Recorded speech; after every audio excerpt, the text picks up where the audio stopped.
From the previous video about storing your job data in the KBM, I stored several steps using groups and associations.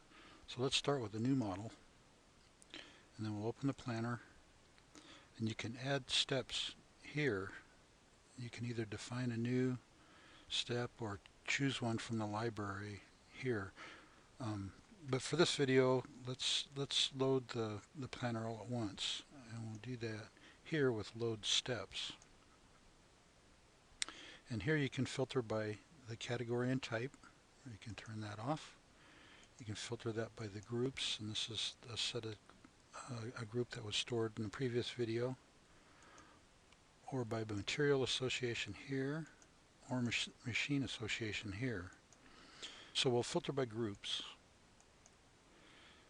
and then here's our drilling and tapping steps. We'll put both of those down, and then we can add, we'll filter by the association of material, and we'll grab a face and a rough mill, holding the control key, pick these two and bring them down,